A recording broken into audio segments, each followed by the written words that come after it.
Good morning मेरे प्यारे बच्चों। उम्मीद करते हो आप सभी अच्छे होंगे। कल हमने पढ़ा था 12th क्लास का सबसे मोस्ट इम्पॉर्टेंट चैप्टर ग्लोबलिज्म, मतलब वैश्वीकरण, जिसका दूसरा नाम है भूमंडलीकरण। तो आज उसी को आगे बढ़ाते हुए हम पढ़ेंगे इतिहास व आधुनिक, मतलब वैश्वीकरण। मैंने आपको लास्ट वीडियो में बताया था मेरे प्यारे बच्चों कि वैश्वीकरण होता क्या है। विश्व का एकीकरण। विश्व का एकीकरण किस प्रकार से? हम एक चीज को दूसरे देश तक पहुंचाने के लिए जो एकीकरण करती है, संयोग करती है, आपसी मेलजोल करती हैं, वही विश्व एकीकरण कहलाता है। तो आज हम इसमें नया टॉपिक करेंगे कि जो वैश्वीकरण है वो आज की प्रक्रिया नहीं है, ये पहले टाइम से चली आ रही एक प्रक्रिया है। वो किस प्रकार से है? अगर हम इतिहास की तरफ एक तरफ नजर डालते हैं तो यह आज की प्रक्रिया नहीं है। अगर हम देखते हैं तो अगर ये आधुनिक वैश्वीकरण कब आया है? 1991 में।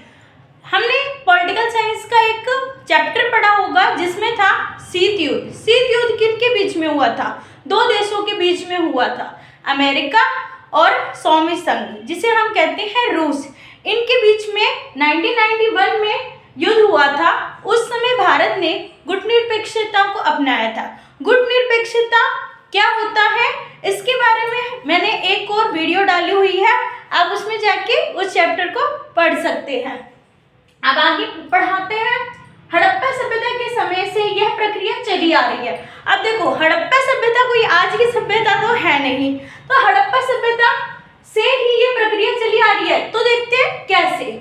हड़प्पा सभ्यता के लोग क्या करते थे? व्यापार करते थे। और वो किस देश से कर रहे हैं? ओमान से कर रहे हैं, मेसोपोटामिया वाले। ठीक है, ओमान के लोग मेसोपोटामिया से क्या मंगा रहे हैं? अपने लिए वस्तु। ठीक है, उनसे सामान ले रहे हैं। ओमान की जो भाषा है वो डिस्कवर नहीं हो पाई है, सॉरी बच्चों, ओमान की जो भाषा है वो डिस्कवर हो गई है, पर मेसोपोटामिया की जो भाषा है वो डिस्कवर नहीं हो पाई है। परंतु हमें ये उसकी भाषा से पता चलता है, वहाँ की जो लैंग्वेज है उसकी लिपियों से पता चलता है कि ये देश दूसरे देश के साथ क्या कर रहा है? व्यापार कर रहा है। तो ये व्यापार, एक देश का दूसरे देश के साथ व्यापार ही क्या कहलाता है? वैश्वीकरण कहलाता है। परंतु आज के समय में हम देखते हैं बस ये वैश्वीकरण में बस व्यापार ही इम्पोर्टेंट नहीं रखता है, हम कई चीजों का क्या करते हैं? प्रभाव करते हैं। वो किस प्रकार से करते हैं? अगर हम आधुनिक रूप में देखते हैं तो इसकी परिभाषा क्या हो जाती है? क्षेत्रीय एवं स्थानीय वस्तुओं व सेवाओं का, क्षेत्रीय जहां हम रह रहे हैं, एवं स्थानीय वस्तुओं, स्थानीय जहां पर हमें इजीली अपनी ही जगह पर वो वस्तुएं प्राप्त हो जाती है, वह सेवाओं का अंतर्राष्ट्रीय स्तर पर प्रभाव, अपनी सेवाओं का दूसरे अंतर्राष्ट्रीय मतलब दूसरे देशों तक उस चीज का प्रभाव क्या होता है? फ्लो। उस चीज को, अपनी चीज को दूसरे देश तक पहुंचाना ही क्या कहलाता है? वैश्वीकरण कहलाता है। आज हमारे पास कोई वस्तु है जिसे हम दूसरे देश तक पहुंचाते हैं। न्यूली यूथ इस चीज को बहुत इजीली समझती है कि आज बच्चे, अब आप देखते हैं हम अमेजोन और फ्लिपकार्ट का बहुत ज़्यादा यूज़ कर रहे हैं। तो अमेजोन कोई भारत की कंपनी नहीं है, हम उस पर ट्रस्ट भी करते हैं, हम उससे सामान मंगवाते हैं। तो वो क्या हो रहा है? प्रभाव हो रहा है। प्रभाव कैसा? फ्लो। हम अपनी चीज़ों को दूसरे तक इजीली पहुंचा सकते हैं। जैसे इसमें रॉबर्टसन के अनुसार, बच्चों याद रखना, आप एग्जाम में परिभाषाएं तो लिख देते हो अपनी वाली, लेकिन जब तक आप वैज्ञानिक की परिभाषा नहीं लिखते ना तो आपको अच्छे नंबर नहीं मिलते। यही कारण रहता है आपके मार्क्स कम अटेम्प्ट हो पाते हैं। जब तक आप एक वैज्ञानिक की परिभाषा नहीं लिखोगे तब तक आपके अच्छे मार्क्स नहीं आ सकते, इसलिए आपको वैज्ञानिक की परिभाषा लिखना बहुत जरूरी है। तो हम रॉबर्टसन की एक परिभाषा देखते हैं। उन्होंने कहा है कि वैश्वीकरण विश्व एकीकरण की चेतना के प्रबलीकरण से संबंध रखने वाली एक अवधारणा है। वैश्वीकरण क्या है? विश्व एकीकरण। मैंने पहले ही बताया था, एक देश दूसरे देश के साथ क्या करता है? उसका संयोग लेता है। ठीक है, वो एकीकरण, मेल जोल करते हैं। ठीक है, उसकी चेतना जो उसके अंदर चेतना, मतलब जो उसके अंदर, एक देश के अंदर जिस चीज का लिए प्रबलीकरण है, मतलब उस देश के अंदर उस चीज की बहुत ज्यादा वैल्यू है, वो अपनी चीज की इंपॉर्टेंस दूसरे, मतलब अपनी देश की अर्थव्यवस्था को दूसरे देश की अर्थव्यवस्था तक पहुंचाता है, मतलब जिससे हमें भी फायदा होता है और दूसरे देश को भी उससे क्या होता है, फायदा होता है। इसी अवधारणा को क्या कहते हैं हम, वैश्वीकरण कहते हैं। अब देखिए मैंने कहा था कि बस वैश्वीकरण का अर्थ किसी तक व्यापार ही तक सीमित नहीं है, हम अनेक चीजों का एक दूसरे देश तक पहुंचाते हैं। कैसे? पूंजी, पूंजी एक देश तक दूसरे देश तक कैसे चली जाती है, हम कोई पैर तो लगे नहीं है उस पूंजी के, उस पूंजी को पहुंचाने के लिए क्या होता है, जो पर्यटक होते हैं, टूरिस्टर आते हैं। आज मान लो अमेरिका का कोई व्यक्ति भारत में ताजमहल देखने आता है, हमारी इस सुंदर इमारत को देखने आता है, लाल किला देखने आता है, ये सभी इमारतें या कोई भी चीज जो वो है देखने के लिए, प्रयोग करने के लिए आता है, तो उसमें वो क्या करता है, अपनी करेंसी देता है, अपने पैसे देता है। तो इसी तरीके से हमारे पास उस देश के पैसे आ गए, तो ये क्या हो गया, पूंजी का प्रभाव, पूंजी का प्रभाव हुआ है यहाँ पे। वस्तुओं का प्रभाव, वस्तुओं का प्रभाव कैसे हो रहा है, अब अभी अभी मैंने एक टॉपिक बताया था कि आज हम लोग क्या करते हैं, Amazon और फ्लिपकार्ट जैसी एप्स पे ट्रस्ट करते हैं, ठीक है। तो इन ऐप से हम क्या मंगवा रहे हैं, वस्तुएं मंगवा रहे हैं। तो ये वस्तुएं क्या हैं, एक देश से दूसरे देश तक हमारे तक आ रही है ये वस्तुएं, तो ये क्या कहलाएगा, वैश्वीकरण ही है।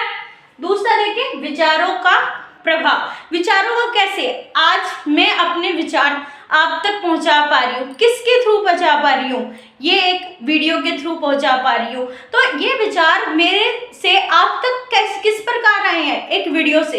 अब हम लोग क्या करते हैं, रेगुलरली सोशल मीडिया पे देखते हैं, तो ज़रूरी तो नहीं हम अपने ही स्टेट की या अपने ही क्षेत्र की या अपने ही देश की वीडियो देखते हैं, हम अनेक देशों की देखते हैं। तो वो क्या हो रही है, तो वो उनके देश के विचार हम लोग क्या कर रहे हैं, एब्जॉर्व कर रहे हैं, उनके देशों के विचार को हम देख सकते हैं। श्रम, श्रम क्या है, मजदूरी, ठीक है। श्रम के अंदर क्या करते हैं, व्यक्ति काम करता है।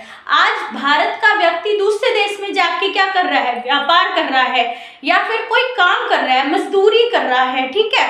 तो वो क्या कर रहा है, वहां पर अपना श्रम दे रहा है, अपना समय दे रहा है, वहां पे अपना काम करने की समय लगा रहा है वहां पे। बुद्धि, बुद्धि, बुद्धि का क्या होता है, बुद्धि यानी आइडिया। आज कोई बहुत ही इंटेलिजेंट बच्चा है, ठीक है, वो मेडिकल लाइन में जा सकता है या फिर किसी और लाइन में, आर्किटेक्ट की लाइन में जा सकता है, किसी और भी अच्छी स्ट्रीम को चुन सकता है। तो वो क्या करता है, अपनी बुद्धि के बल पर, बुद्धि के बल पर किसी और जगह की डिग्री ले लेता है, ठीक है। मान लो किसी इंडिया के बच्चे ने बाहर विदेश में जाके अपनी बुद्धि के बल पर क्या किया है, वहाँ की डिग्री अचीव कर ली है, ठीक है। तो वो क्या करेगा, अपनी बुद्धि के बल पे ही कोई डिग्री लेगा बच्चों, ऐसे तो डिग्री नहीं मिल जाती है किसी भी चीज़ की, ऐसे तो हमें डिप्लोमा नहीं मिल जाता है, हमें उसके लिए क्या करना पड़ता है, बुद्धि का प्रयोग करना पड़ता है। तो अगर इंडिया का बच्चा अपनी बुद्धि का प्रयोग दूसरे देश में करता है, तो उस चीज़ का भी क्या हो रहा है, यहाँ पर प्रभाव हो रहा है। सेवाओं का, सेवाओं का प्रभाव, सेवाओं का कैसे प्रभाव होता है, पहले के टाइम में हम देखते थे बड़ी बड़ी बीमारियों का इलाज नहीं हो पाता था, परंतु आज वो इजीली हो जाता है। कैसे हो जाता है, अब क्योंकि डॉक्टर्स की अवेलेबिलिटी है जो बढ़ गई है, अब वो डॉक्टर्स हम इजीली अपने देश में बुला सकते हैं। तो उसके लिए वो क्या कर रहे हैं, अपनी सेवाओं का प्रभाव कर रहे हैं यहाँ आके। अब नेक्स्ट देखते हैं प्रौद्योगिक, प्रौद्योगिक यानी ट्रेड्स, व्यापार। अब हम देखते हैं एडिडास कंपनी, एडिडास कंपनी को इतना लोकप्रिय कंपनी हो गई है, एडिडास की चीजें लोग यूज करते हैं, तो व्यापार वहीं तक तो सीमित नहीं है ना, एक देश दूसरे देश तक जा रहा है, ठीक है। तो वो एडिडास की जो है व्यापार है वो कहाँ तक जा रहा है, दूसरे देशों में भी लोग उसका यूज कर रहे हैं।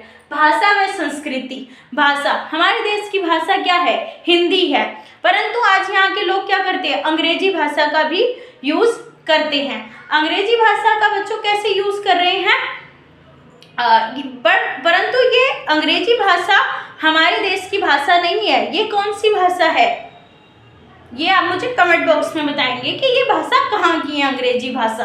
अब देखिए संस्कृति, संस्कृति यानी कल्चर। कल्चर क्या होता है बेटा? यहाँ से दूसरे देश का कल्चर। अब हमारे भारतीयों का कल्चर क्या है? हमारे देखेंगे यहाँ की औरतें पहले क्या कपड़े पहनती थी? सूट सलवार धोती कुर्ता जैसे जेंट्स पहनते हैं, परंतु आज के लोग कैसे कपड़े पहनते हैं? औरतें वेस्टर्न कपड़े भी पहनती है, लड़कियां वेस्टर्न ड्रेसेस भी पहनती है, ठीक है। वहाँ का खान पान, ठीक है, जैसे बाहर के देशों का खान पान। तो हमारे की क्या है? इन चीज़ों का प्रभाव हो रहा है, फ्लो बढ़ रहा है, जिसके कारण हम लोग इन चीज़ों का यूज़ कर रहे हैं, ठीक है।